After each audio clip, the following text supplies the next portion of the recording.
All right, as people trickle in, they can join the conversation. But first of all, thank you so much, everyone, for attending our webinar about how to effectively follow up on employee feedback and reports, a really timely topic. My name is Christina Giordano. My pronouns are she, her, and hers, and I'm a partnerships and community manager here at AllVoices. If you're not familiar with AllVoices, we're an employee feedback management platform that really enables employees to anonymously and safely report things like harassment, bias, culture issues directly to their company leadership to take action on it. And we collect that anonymized data and share with company leaders so they can make systemic change. With the AllVoices platform, companies have real-time data to help them identify issues before they become systemic problems, really helping to improve company culture holistically, and again, provide a safe space for employees to feel heard, listened to, and seen.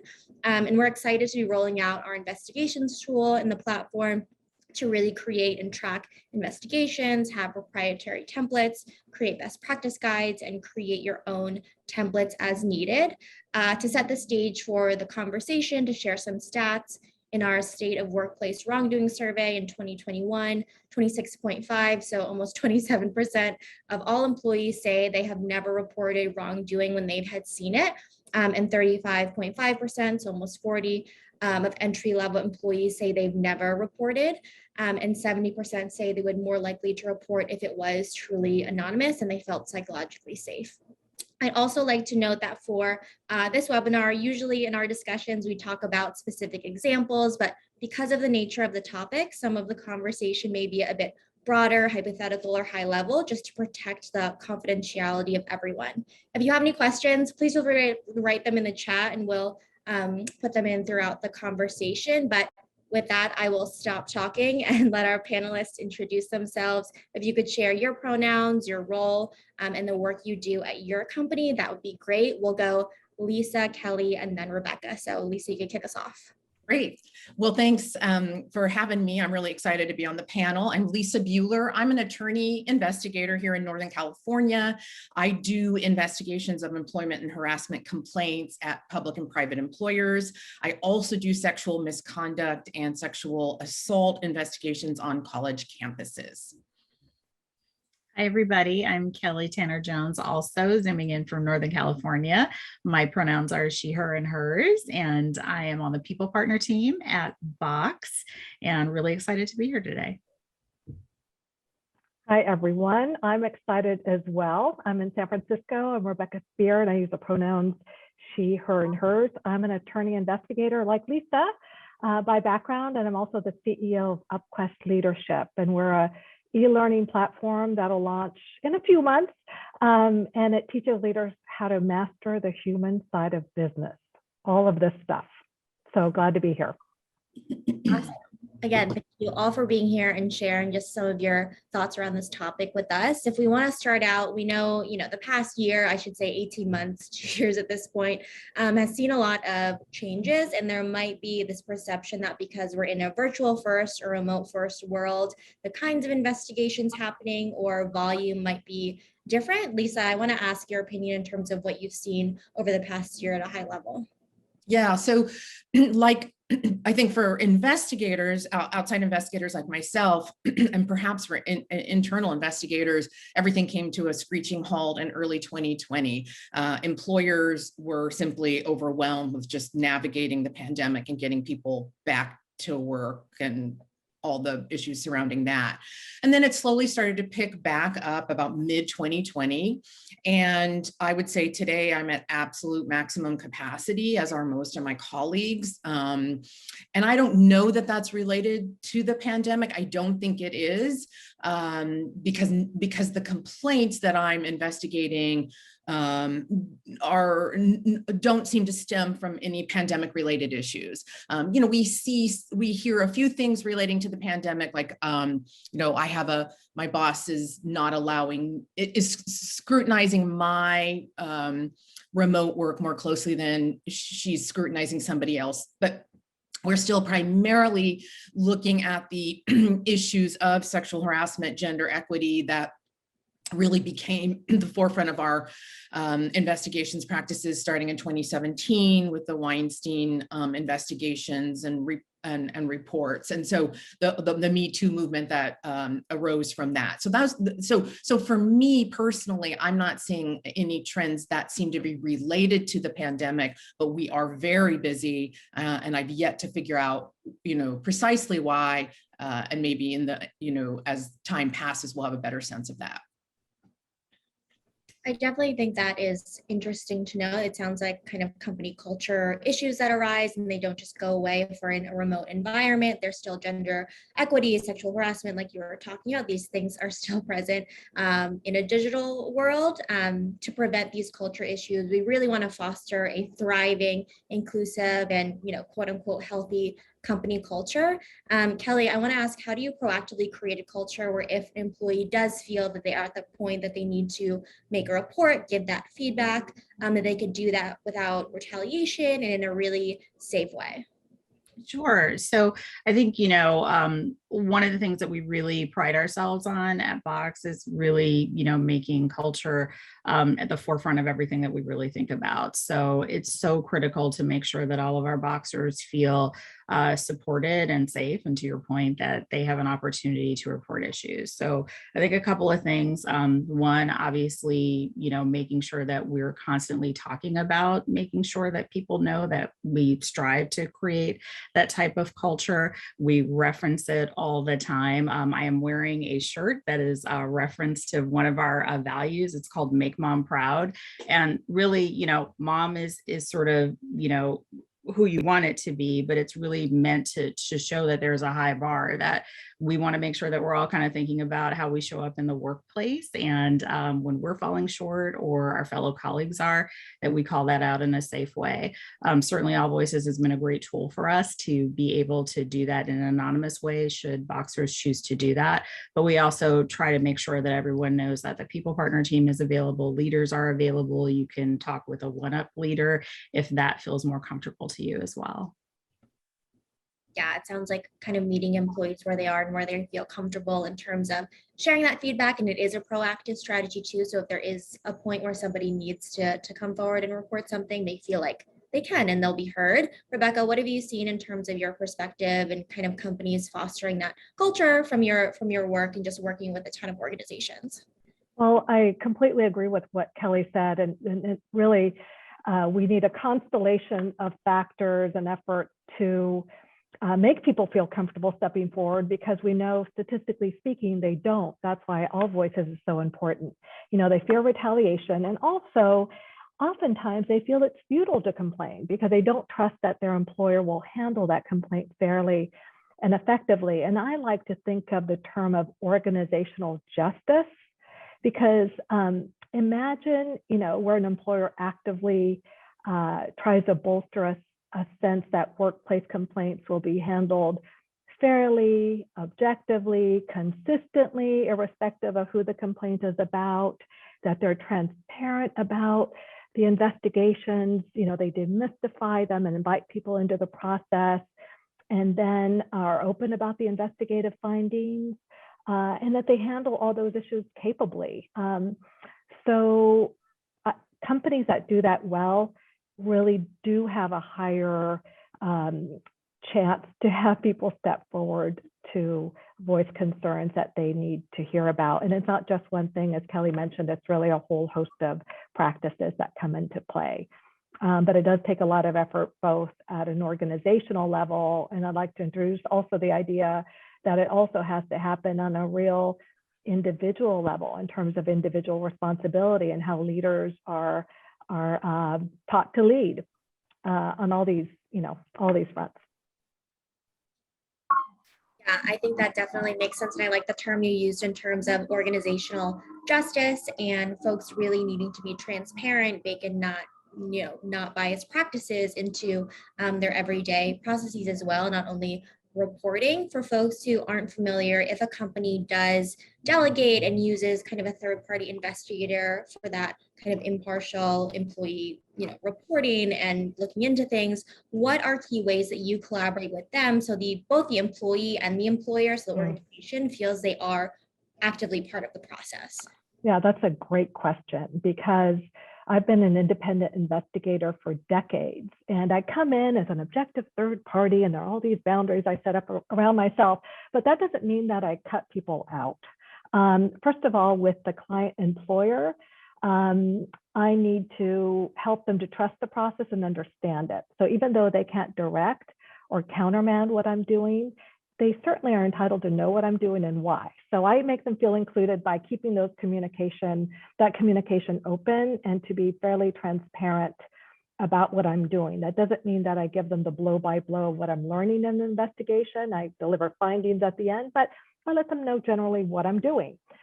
With parties in an investigation, whether they're a complainant or the subject or with witnesses, again, I'm in a position of grilling them with questions, obviously in a way that develops rapport, but nonetheless, they're on the other side of the table.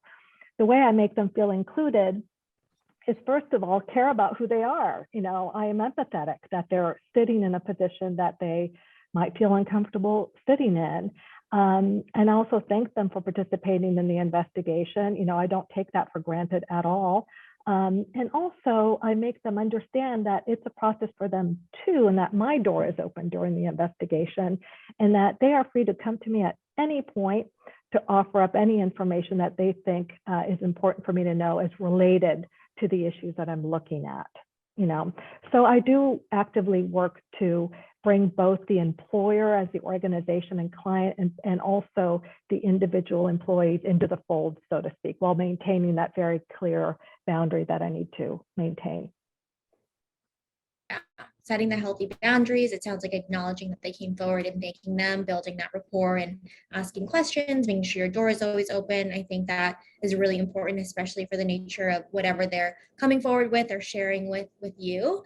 When a company is thinking about kind of leveraging a third party or, asking for help with their investigation, how do you know when is the right time, Lisa, especially in terms of, I know we talked about on our pre-call too, expertise and bandwidth and all of those ingredients. Yeah. And, Rebecca and I always chuckle because we don't want to make it sound like that only we as outside investigators can do a good job for employers. That's absolutely not true. But there are times where an employer should seriously consider getting an outside investigator. And those times really are related to an employer's legal obligation. So I'm going to talk about the legal obligation to do a prompt investigation. If you don't have the bandwidth, if you don't have anybody in-house who can step up and immediately do an investigation, then you're not going to meet that legal obligation. So being able to do the investigation quickly may result in the employer turning to an outside investigator. Your people inside are too busy. They just don't have the time. The second legal obligation that's triggered in doing investigations is to do a thorough investigation. And again, that's kind of a bandwidth issue. Even if you got started right away, you can't you can't do a haphazard or a quick investigation if it's going to compromise the integrity of the investigation. So you might look to an outside investigator at that point. But also any investigator, internal and external, and there's plenty of external third-party investigators that struggle with this, need to have the expertise to do the investigation. Just because you can do it quickly and just because you have the bandwidth doesn't mean you are necessarily the right person to do the investigation. It might be an investigation that requires a complex analysis of consent, right? An employee claims that a coworker engaged, had unwelcome, non-consensual sex with her after a holiday party, for example. That's a hard and complicated analysis to make. And so you want to make sure that you have people internally with the skills and the expertise to do those kinds of investigations. Or it may have a highly technical aspect. You may be looking at performance issues as a defense to a discrimination claim. And if they're in a highly technical field, engineering or so on, you may not have the expertise to do that. And you may need to look to an investigator with that kind of expertise. I think providing those examples of why you wanted to, if it takes a lot of time, bandwidth, a thorough investigation, timely resources, and kind of the examples you provided too are helpful. And that is such a kind of complex issue there that requires that time and analysis. Rebecca, from your perspective, do you have anything to add in terms of what Lisa shared? Yes, I completely agree with Lisa. Another time when it's really important to consider bringing an outside investigator in is when, if conducted by somebody internal, that investigation won't be free of actual or presumed biases. So investigations at the end of the day need to have that credibility. They need to be free of perceived pressures to reach a certain conclusion. And that comes up in at least three situations. One, when a senior person is being investigated or is involved integrally in the issues, then it's really hard to have that investigation conducted by an internal person without that perception of pressures, right? Also, when HR, frankly, is on the other end or again involved in the allegations. And I've conducted many, many investigations in the HR environment because typically they're the ones who are commissioned to conduct investigations, yet they can't investigate their own, usually.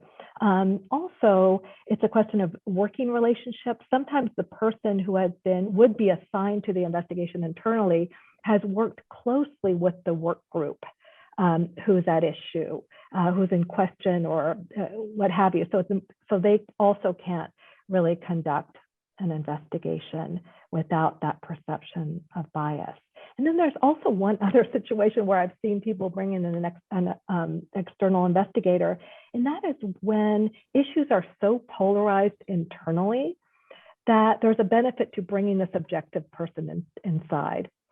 Because again, ultimately people need to trust and act on the findings. And if there's such entrenched polarization, sometimes it's hard to get past the issues, even with an investigation if it's only conducted internally. So those are just some examples. Yeah. I think, and one other example just popped, and I just remembered, Rebecca, and that is, when you believe the investigation is going to lead to some kind of legal action. You don't always know that, but when it's, when it's a very complicated or sensitive issue and lawyers are already involved, you can do the best investigation in the world, and opposing counsel down the road is going to do everything they can to try to challenge the investigation. And if they can't challenge the findings, they will challenge the investigator. So if the investigator doesn't have the skills or the expertise or the training that one would hope to have, that's going to be highly scrutinized in any subsequent legal claims. And again, you don't always have that perspective at the beginning of an investigation, right? You don't know that necessarily something is going to be that litigious, but if you do, it's also a good idea to consider that you might want to bring in somebody with the decades of experience to handle it. Yeah, and only because when things go to litigation, investigators just put in the hot seat, and it's almost like, do you want to spend, your HR person or your employee relations or compliance professional? Do you want to drag them into that kind of proceeding as well? So that's another thing to consider. Yeah, I think these considerations are really important for questions you want to ask internally before diving into the process. Again, being intentional and really strategic as well. And Rebecca, you mentioned kind of the different stakeholders that are involved as well, and kind of the hierarchy or power dynamics, positionality of everybody who is involved, aside from the employee too. What kind of common language is most effective for approaching different parties in the investigation to make sure that you're setting the right tone and pace, and you're again building that trust and credibility, Lisa?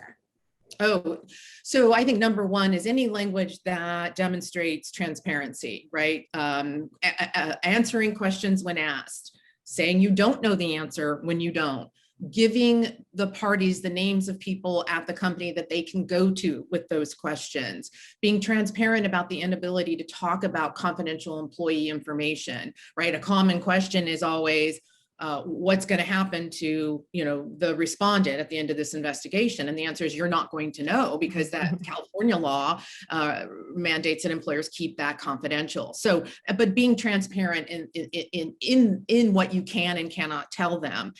Rebecca, I think you touched on this already in terms of just making it clear to the parties that you care. And that sounds a little cheesy, but to just be empathic. You can be empathic to a complainant who you know is traumatized just sitting there talking to you and revisiting the concerns. You can also be empathic to the responding employee who is, you know, may also be experiencing a certain amount of trauma in terms of answering the allegations or even recognizing how his or her behavior had got them to where they are.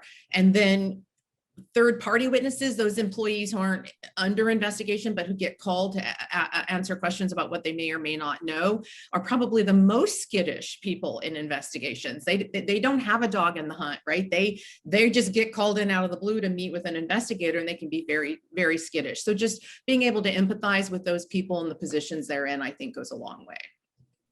100%, Lisa. And I think just, you know, having that patience, treating everybody with the same demeanor and neutrality, just being thoughtful about that in going into an investigation. So just from an internal investigator point of view, you know, the transparency, the clarity of purpose right from the beginning. You know, I'm here to investigate a confidential complaint.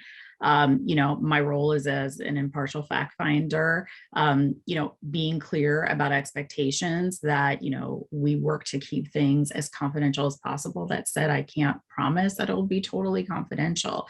This information is shared on a need to know basis, but all the things that both you and Rebecca said about just, you know, managing expectations, being clear up front when people will hear from you, when they can come back to you with questions, being able to take a pause and stop, to your point, if someone is overwhelmed in the conversation, just being able to read that and make sure that they understand with respect. You know, my job is to really get to the facts of what happened in a situation. And, you know, if someone needs to take a little bit more time, that certainly makes sense. But +1 to so many of the things that you said. But bottom line is really treating everyone with the same level of respect and making sure that they feel that. Yeah. And as an investigator, it's very helpful to have those kinds of conversations, knowing that the company's also had the same conversations with the parties. So to come in echoing what the employer has probably already said reinforces that commitment to transparency and fairness. And again, can help with those situations where you really can't say too much more about what might be happening or what's going on. I find that very beneficial to know that my employer contact is doing the same thing in their meetings with these parties. It sounds like having everyone on the same page is really important too, and you have the same message and kind of giving employees time as well in terms of the reporter, but also everybody else who is involved in the process as well. Understanding there are many, it sounds like, moving parts to employee reports and investigations for thoroughness, for due diligence, and to make sure that everybody is feeling like they're empathetic too. I think like documentation, especially from, you know, the reporter, how they reported, if they're telling a manager, if they're using a platform, throughout the process is important to make sure that, you know, everything is kept in one place, everything is really centralized and organized there.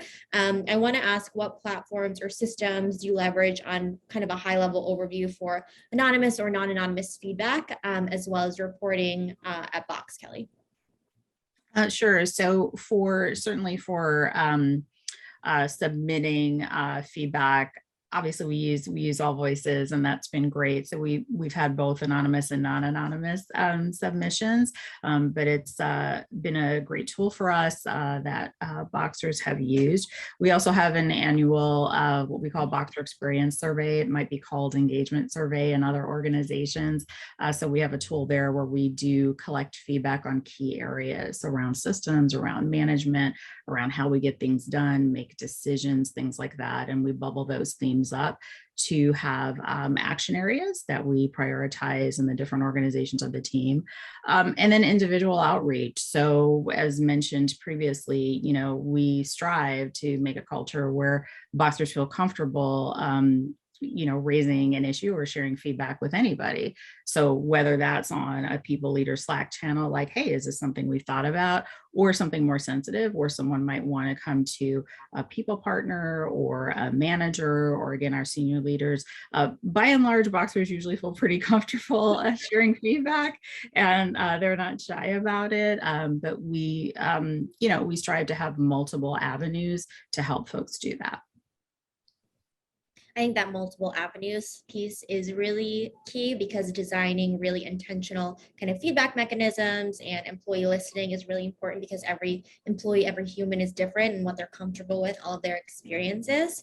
I also have questions in terms of, from an investigations perspective, we know that it's never black and white. There's no kind of playbook about what you can and cannot do, but I do want to ask on kind of your experience and perspective. Do you have any just high level resources or guidelines or best practices for maybe new investigators who are just getting into the practice? Rebecca, we'll start from your perspective.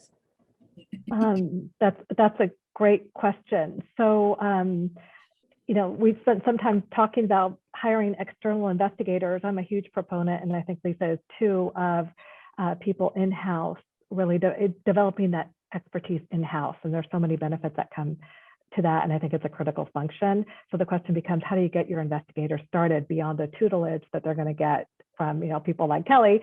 I'll let Lisa speak to some of the details of this, but just to begin the conversation around this, I see investigations as learn by doing.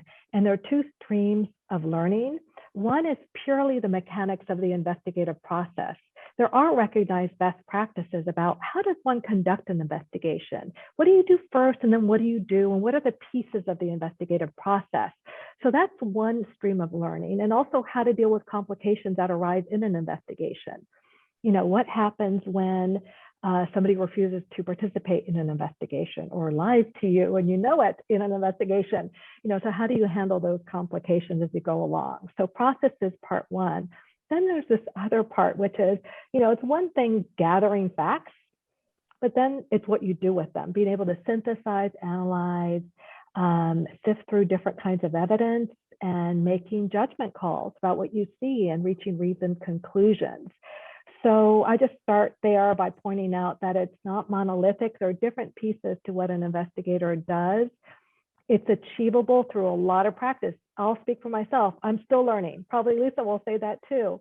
There's never, every situation's different. So as long as people bring in a learning mindset, first of all, and then really commit themselves to learning these very substantive skills, then I think it's great for people to do that. So Lisa, you have some specific resources to mention. So I like to tell the story. So Rebecca and I are the same age, but I like to tell the story about how, when I decided to go out on my own from my law firm to become a workplace investigator in 1999, Rebecca, sort of apprenticed me, and she really went out on a limb and sent me out there to do these investigations. And it was the absolute best way for me to learn with her guidance and so on. So I wish everybody had a Rebecca to do that. The Association of Workplace Investigators, Rebecca and I are both very active members in that. Before that professional organization was started, people, Rebecca and I and a handful of other folks that have been doing this for a long time would literally get together every 6 months and talk about these issues, because we didn't have anybody else. We weren't part of an HR department internally, and so we didn't have anybody else to run these really challenging issues by. And I know, Kelly, you will attest to this as well. Every investigation has an issue I've never encountered. It might be similar, and the investigation itself might feel very familiar, but there's, a quirky personality or a twist of events or a belligerent outside counsel that, it never fails. And that's what keeps them engaging for me. But so the Association of Workplace Investigators, it's now an international wide professional association for both external investigators, internal investigators, private investigators who do these things as well and very well, and also often work with companies and with attorney investigators. And if you are not a member, you should be. And they have excellent training programs. They have an institute, which is like a week long, I think, and you get a certificate. And so I see a question is here, where is an investigator to be going to go and learn these things? And I think that's the first place to start. But the learn by doing is going to be critical. So, many organizations have robust investigations departments and within compliance or within HR, and presumably you can shadow as part of that. There's no reason two internal investigators can't go into a room to do interviews, one to listen. Writing is of course one of the hardest things to learn to do. And so if you could tag team along with an internal investigator with experience, and that investigator gives you the opportunity to draft portions of your summaries or whatever you're going to put in writing on the findings, take that opportunity and do it.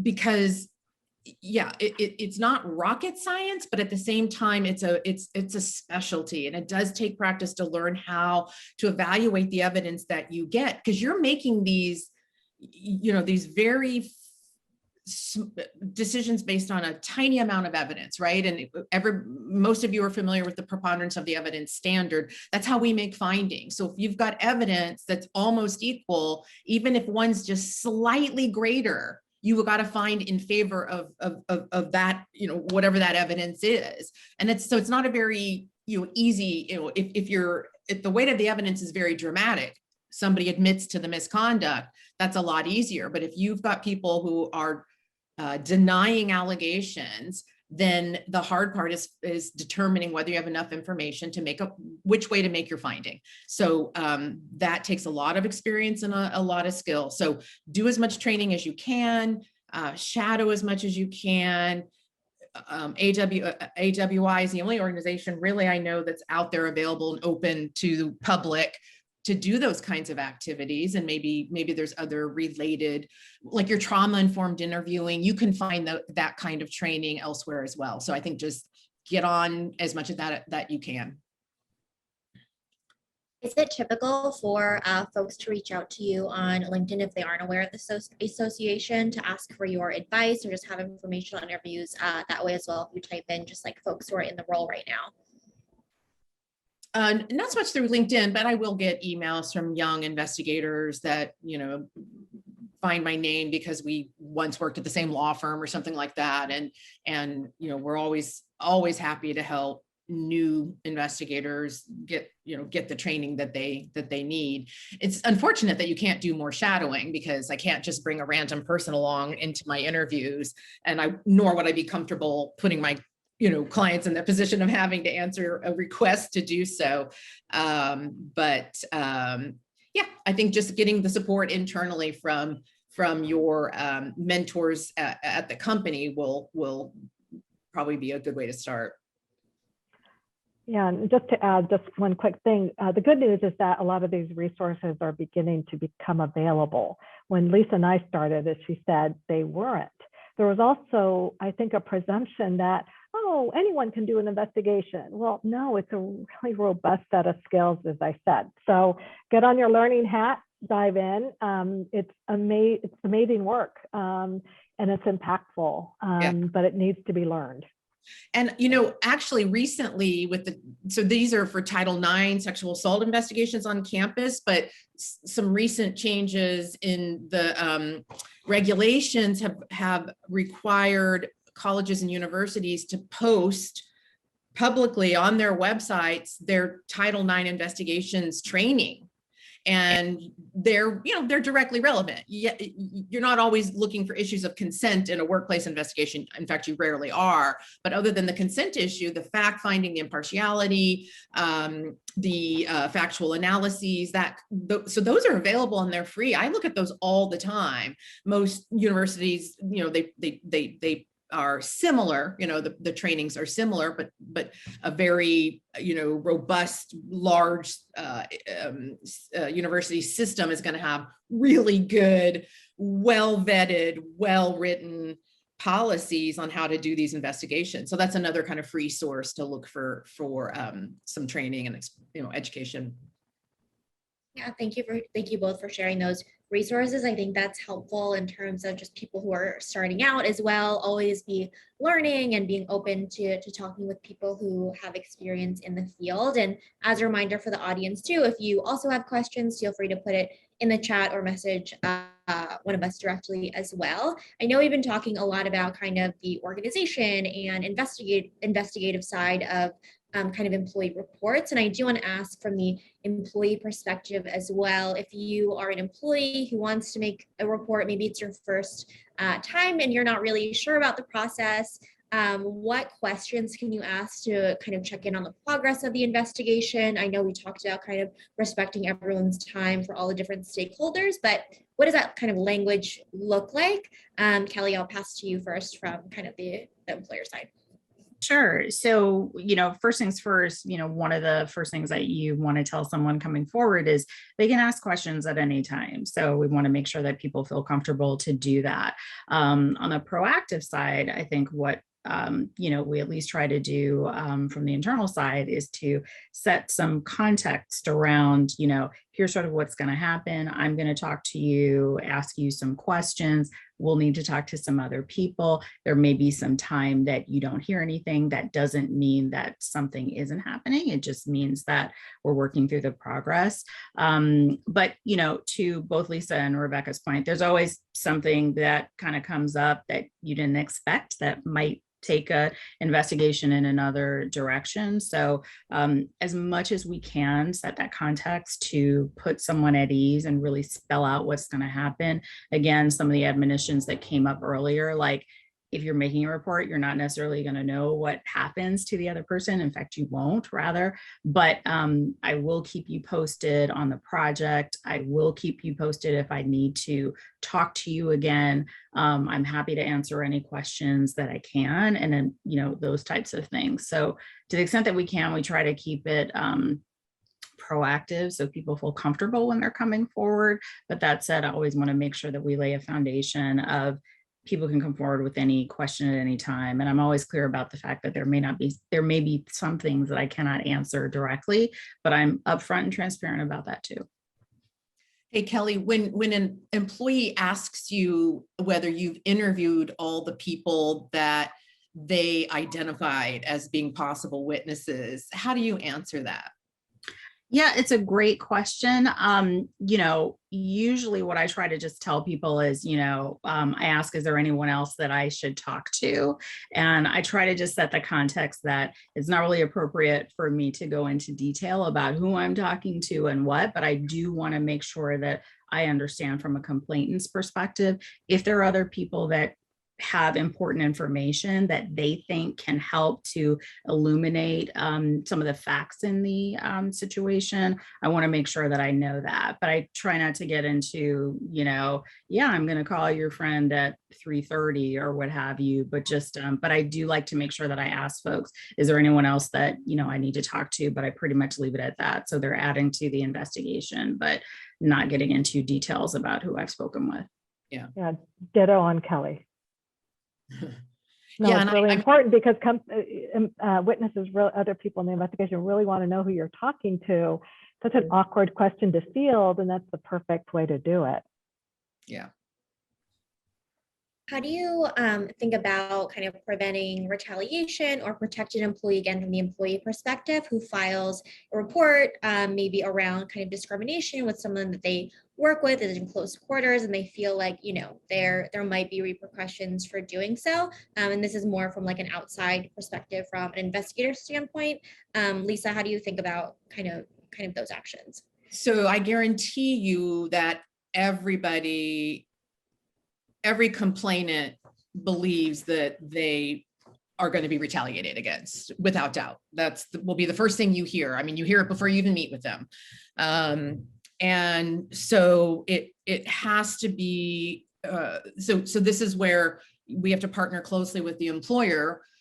So the first conversations that the employer has with the parties should reiterate the company's policy that prohibits retaliation. Okay. And then every subsequent conversation thereafter should say the same thing. Then the investigator reiterates that. And, you know, it's a different conversation for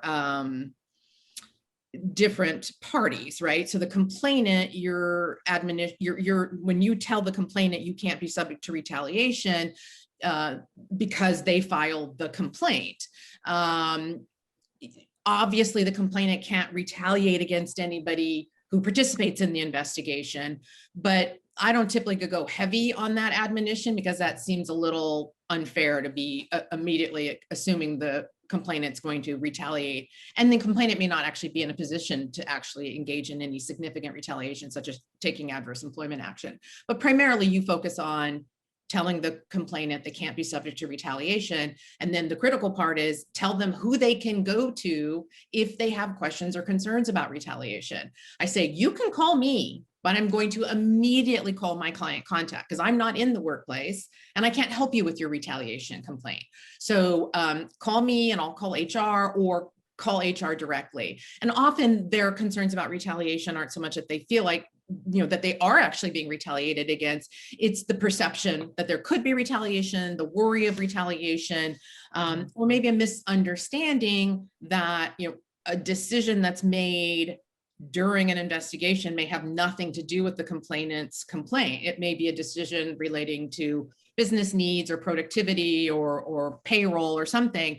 And so to make sure that they understand why some action's being taken against them for business reasons that isn't related to the complaint. And then, as I said earlier, you know, your third party witnesses can be your most skittish. And that conversation is very similar to the one with the complaint is you cannot be subject to retaliation. If you are concerned, reach out to somebody who's in a position to do something about it, your manager, HR. And again, you can contact me and then I will immediately call HR. And then of course, the respondent has to be told that he or she cannot retaliate against anybody, not just the complainant, but any witnesses or any people they think participated in the process. And I always like to tie the confidentiality with retaliation because I say, look, if you don't talk about this investigation, which is what I'm asking you not to do, then you can't create a retaliatory situation. Because if you're not walking up to people and say, hey, what'd you tell Lisa? What'd you tell the investigator? You're not going to put them in a position where they feel like you're harassing them or interrogating them. So confidentiality helps eliminate retaliation. And again, it's all partnering with the company. After that, Rebecca, I think, has some ideas about after the admonitions, some more substantive ways as investigators, we can prevent retaliation. And then I'm sure Kelly has a lot of insight on how to address those concerns when the employers hear them. Well, part of the strategy is around the question of confidentiality and who learns about the investigation and the identity of specific witnesses. So, you know, in a way, the investigative process should be transparent to people like the complainant and the accused and so forth. But in terms of the identity of the witnesses themselves, even though some will be obvious, it's important to really cloak that with just gently with a high degree of discretion and as much confidentiality as possible. That way, they could feel a bit protected. So they don't have a sense that other people are talking to each other about the fact that they spoke with the investigator. So I think that's a really important strategy. I think it's also important for the employers to step in. I mean, usually in an investigation, it's pretty clear who's going to be positioned to retaliate, right? So I think the employer needs to, once that person's informed of the investigation, needs to sit down with them in very specific terms, talk about what actions they need to avoid pending the investigation, including issuing performance reviews or changing job duties in a material way. Sometimes they'll actually have to separate the people because the relationship has been so broken down that every interaction is going to be viewed as retaliatory. So that's a situation where the employer might say, you know what, pending the investigation, at least we need to separate you. Let's change reporting structure just for now. Rarely, well, certainly with when there are very serious allegations at play of sexual assault, an accused employee will be sent home under an administrative leave. would be placed on administrative leave, whether at home or otherwise in today's remote workplace.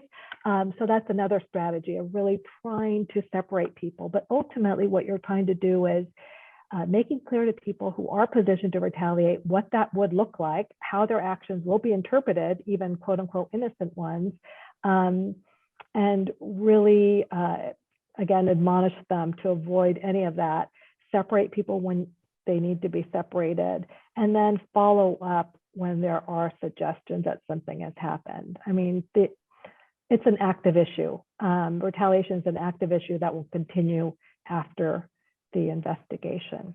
Did I get it all, Lisa? Yeah, for sure. I mean, and that's actually an excellent point. As I was talking, and I think the question presented is, how do you prevent retaliation during an investigation? Oh yeah, yeah. But then you've got, people got to go back to work. So unless somebody's actually transferred or terminated or quits because of the investigation, you might, the situation may just continue to be, problematic for everybody. And Kelly, so Rebecca and I have not a disagreement. It's just, we recognize that the timing on when you tell the accused or the respondent that they are under investigation. Sometimes we think it's important to tell them early on so that there isn't any inadvertent retaliation, right? Like if somebody doesn't even know they're being investigated and then promptly start verbally counseling the complainant, oh my gosh. But then there are benefits to waiting and telling if you fear that maybe the respondent or the accused will retaliate. But do you have a strategy on that internally as to how that you're willing to share that, like what are your thoughts on the best way to communicate with the accused about the complaint and the investigation? Yeah, it's a great question. So semi-unsatisfying answer, it depends, right? But I think a couple of things are really important. And we talk about this a lot internally.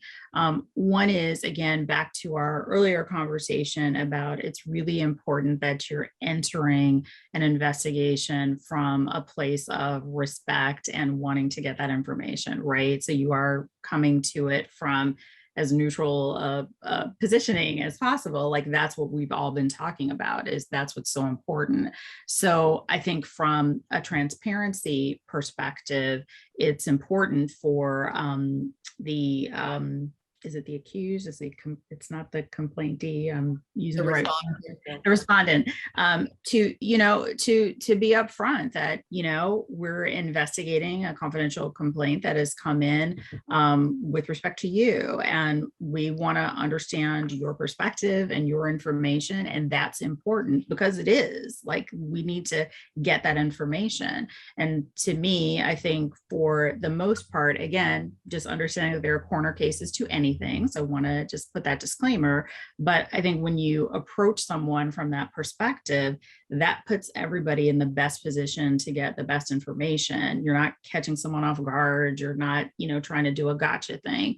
It's more, this has come in. I have a duty to investigate it, and I want to get your perspective and your opinion too, because that matters in how we ultimately decide what's going to happen. So, I can't say that every situation is the same and perfect. And to your point, there are some situations that are more extreme than others that you'd have to take into consideration. But for me, I think the more that you can approach all parties in an investigation from that place of transparency and just creating that baseline, it just leads to a better result. I hope that answers your question, Lisa. Yeah, no, because I do get, often clients will ask us, should we tell the respondent now? And so usually by the time, we're brought in, it is time to tell the respondent, but I'm curious what you guys consider in that process. And I guess I lean towards telling the respondent as soon as possible, because to me, that's consistent with transparency. And a respondent who learns that I've already talked to the complainant and 15 of his colleagues is going to feel a little, I don't know what the word is, but maybe a little nervous, like maybe this was going on behind his back that he didn't know. And even though we might have good reasons for doing that, for not letting the respondent know that we were doing those interviews before meeting with the respondent, I feel like that seems a little unfair. 100%. I mean, transparency always works. And I think we got to this question with respect to retaliation. And so to the point about just how to get ahead of that and to really make people feel comfortable, I think to echo what Rebecca and Lisa both said, I mean, that's basically one of the first things that, you know, we tell people. We, you know, have a non-retaliation policy, you know, that is both, you know, you can't be retaliated against because you've made the respondent, you shouldn't retaliate against someone else.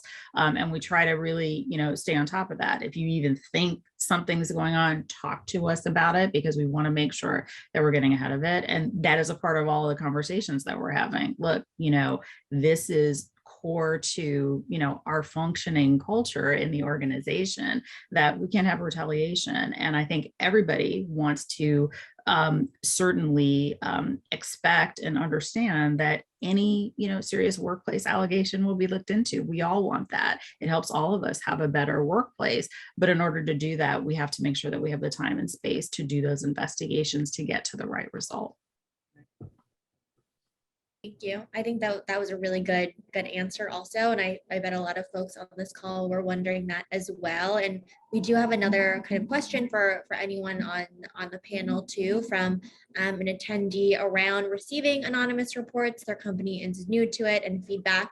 And they want to know, at what point can an anonymous reporter no longer be anonymous, at least to the investigators? How can a company navigate who needs to know their identity and at what time? And NDAs, do NDAs fall into managing this? Meaty question. Yeah. I'll just chime in from my perspective as an outside investigator. I don't do anonymous investigations unless they truly are anonymous, in the sense that, you know, if somebody refuses to identify themselves, I work with the client. We talk about the benefits of trying to do an anonymous investigation. But my advice to the client is it's extremely limited in what you can do if you can't talk to the complainant. But we usually do go forward to the best we can. Mm-hmm. If it's a very detailed anonymous complaint, sometimes that's a little bit of a roadmap. Sometimes just talking to the witnesses that seem to be you know, either identified in the anonymous complaint or relevant can get us to where we're going. But it really puts employers in a little bit of a predicament if they can't ever speak to the complainant. But I also know that many complainants just aren't willing to go public. So it's really, for investigators, we can do a pretty decent job even without it. And then I think the hard part becomes for the employers, what they're going to do with the information we gather.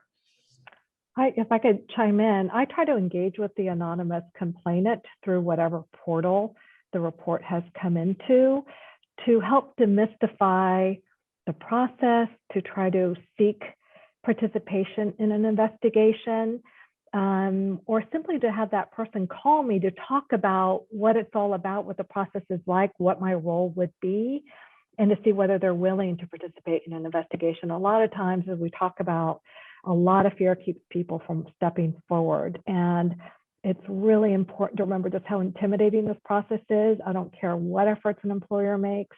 It's super intimidating at the start. That's why the efforts that Kelly talked about and that we've discussed here are so important. So anonymous complaints, one strategy I use is really see whether I could do some outreach to this anonymous complainant, to draw them in, to explain to them, to develop that transparency and hopefully a little bit of trust so that they will participate in the process. If that's not successful, then same strategy as Lisa described, which is see how far you can get into an investigation without that person.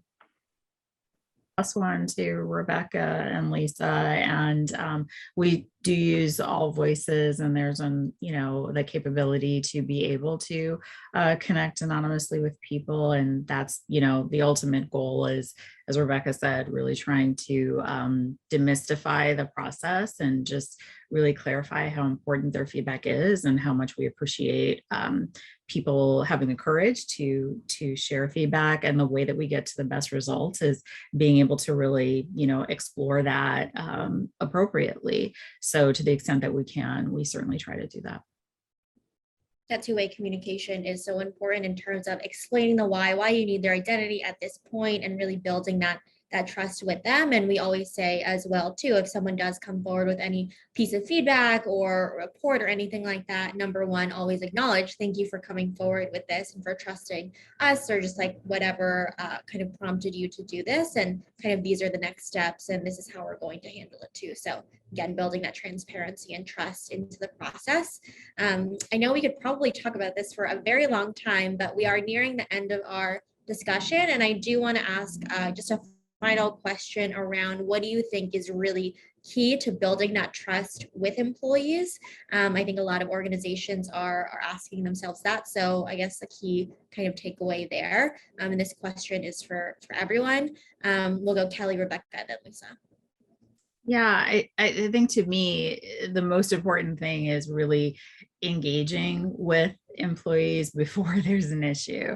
So to the extent that we can build a culture where we have constant communication on all things, that we're listening to any feedback or anything that's brought to us, big or small, so that we do build those relationships and build that rapport such that, you know, there is more courage and more comfort and more safety to bring things forward. So for me, it really starts before we even get to a situation like this. And that's what's so important. Absolutely. Just to add to that, so yes, and just an unambiguous sense of fairness, just that issues are treated objectively and also capably, that you're really handling them in the way they need to be. And then we've talked about transparency and also accountability. So it's really, you need to actively work on developing those traits and engaging employees in this process. And I think for me, and since I really am the outsider, I don't work with companies the way Rebecca does, and obviously I'm not internal the way Kelly is, but for me it's empathy, because I'm meeting employees after the investigation has started. That's the only reason I'm there talking to employees.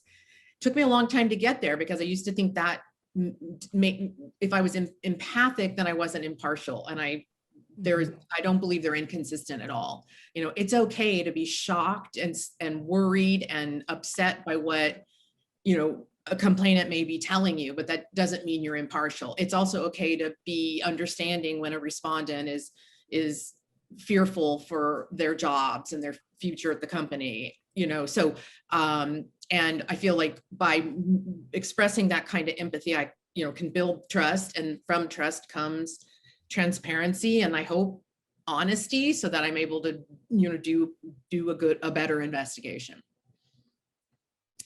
Be proactive, actively engage with employees throughout the conversation, and empathy. I think that's definitely important in specifically this process, but also in all of our roles as well when we're working with companies or internally at an organization as well. Lisa, Kelly, Rebecca, thank you so much for spending this afternoon with us on this topic. And we hope that everybody has a good rest of their afternoon. And to reiterate, for those who aren't familiar, we really believe at AllVoices in that employee feedback management platform to promote a really psychologically safe workplace with trust, diversity, equity, and inclusion, and again, transparency at your company. If you're interested in learning more, please reach out to me and I will share more information. But have a great rest of your day, everyone. Thanks so much. Thank you. Thank you so much. Bye, guys. Bye-bye. Bye.